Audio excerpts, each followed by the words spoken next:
Bonjour à toutes et à tous, j'espère que vous allez bien aujourd'hui. Alors je reprends un peu le format retouche sur la chaîne YouTube. Je ne vais pas vous promettre de faire une régularité un peu comme avant, donc je vais vous faire quelques épisodes en plus des vlogs comme je le fais.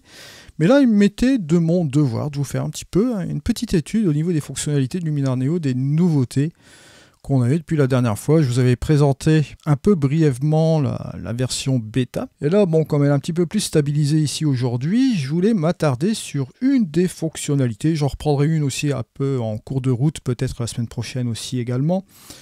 Là, il s'agit de l'amélioration de l'eau. Et pour ce faire, j'ai utilisé cette photo-ci. Vous allez comprendre pourquoi. On va déloquer un peu ce fameux outil, d'accord ? Et vous devez déployer forcément cette fonctionnalité-là pour avoir accès à ce truc-là. Bon, là, pour l'instant, je vais la cacher. Et on va s'attaquer aux choses de base que l'on a forcément ici. Alors, je vais monter la quantité, d'accord ? Vous allez voir comment ça fonctionne, c'est très simple. Vous voyez que ici, bon, il m'a fait une petite sélection au niveau de l'eau, d'accord ?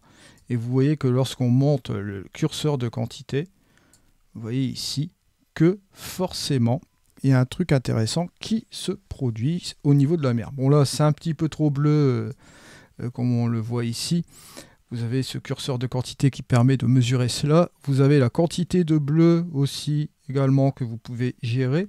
Mais ici, dans ce cas-ci, on pourrait gérer la quantité de vert. Parce que bon, normalement, dans les Cornouailles, comme vous le savez déjà, j'ai des mers très très bleues. Mais ce qui se passe ici, vous avez ce petit nuage menaçant qui m'a forcément un peu caché cette clarté de l'eau. Donc ici, dans ce scénario, on va dire, avec ce nuage-ci, on peut tout simplement utiliser, pourquoi pas, le curseur du vert avec un peu de curseur de bleu léger comme ceci pour rester quand même plus ou moins fidèle à la réalité, on va dire plus ou moins. Vous avez bien évidemment un curseur de couleur originale, on en avait parlé de la version bêta, lors de la version bêta. Vous allez vers la 100, l'unité 100. Et bien sûr, que se passe-t-il lorsqu'on va sur le chiffre 100? On va retrouver notre couleur naturelle de la mer. Alors bien sûr, on peut revenir en arrière, et là on retrouve forcément la couleur transformée. Si vous allez sur 0, vous allez à toute berzingue sur la couleur transformée. Alors à vous de jouer aussi avec ce curseur. Je sais que ça fait quand même beaucoup de curseurs, parce que bon, le curseur de quantité bleu et vert, bon, était suffisant. Mais là, bon, vous avez un autre curseur de réglage, pourquoi pas.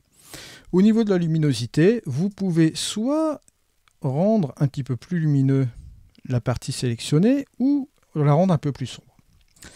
Vous avez la possibilité aussi d'ajuster les contrastes de cette zone. Vous avez remarqué donc cette petite option que vous avez en dessous avec affiner la zone. Vous avez ici tracer, effacer et restaurer. Trois trucs qui sont spécifiques bien sûr. En tracé, vous allez avoir le petit plus ici, si vous voulez rajouter quelques trucs, quelques zones supplémentaires dans votre image. Effacer, au contraire, ce sera pour effacer certaines zones de votre masque. Notez que là, ici, on va pouvoir effacer cette partie-là de l'image, puisque ce n'est pas vraiment nécessaire. Et là, vous avez la possibilité de jouer avec les différentes choses ici, au niveau de votre pointeur, de votre souris. Bon, je ne vais pas m'attarder dessus, vous voyez, c'est la taille, l'adoucissement, l'intensité, etc., etc. Le problème, vous avez ici des zones qui sont manquées. Alors bien sûr, l'idée serait de forcément d'ajuster cette partie-là, parce que les couleurs qui sont au-dessus, ici, n'ont rien à voir avec le bleu. Pourquoi pas?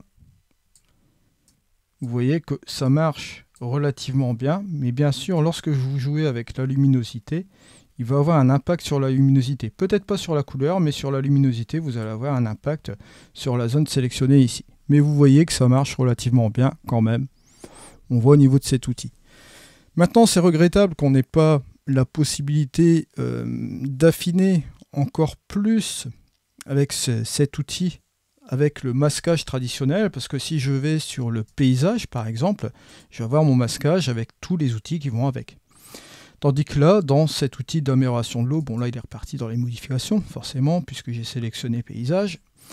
Vous voyez, vous n'avez pas la possibilité de sélectionner le masquage là-dessus. Bon, c'est un peu regrettable, mais bon, vous avez quand même tous ces curseurs qui sont ici, qui vous permettent quand même de vous en sortir quand même plus ou moins. Peut-être remonter l'information à Skyloom si vous voulez le faire, bien sûr, au niveau de leur support technique. je pense qu'il prendrait peut-être en compte cela, bien sûr. Voilà, je voulais vous faire une petite présentation de cet outil, d'accord, pour voir un peu l'impact que ça pourrait avoir sur nos images. Vous voyez que bon là, en utilisation, on va dire sobre, on peut arriver à des résultats qui sont sympas. Vous voyez, c'est un outil qui est là en supplément, bien sûr, dans Luminar Neo. On peut faire des choses cool. Alors, comme je vous l'ai dit la dernière fois, bon, ce truc-là, moi, dans les Cornouailles, j'ai des eaux très claires, surtout en été, hein, je vous ai montré déjà la dernière fois. Maintenant, si je veux ajuster les teintes de la mer, pourquoi pas, ça peut être une option de retouche supplémentaire par rapport à un fichier RAW qui sera relativement plat. C'est la fin de ce tutoriel. Nous, on se retrouvera de toute façon pour un vlog, d'accord, ce dimanche.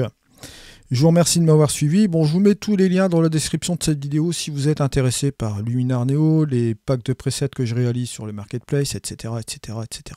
Voilà. Je vous remercie de m'avoir suivi. On se retrouve dans une prochaine vidéo. C'était Eddy. Allez, au revoir.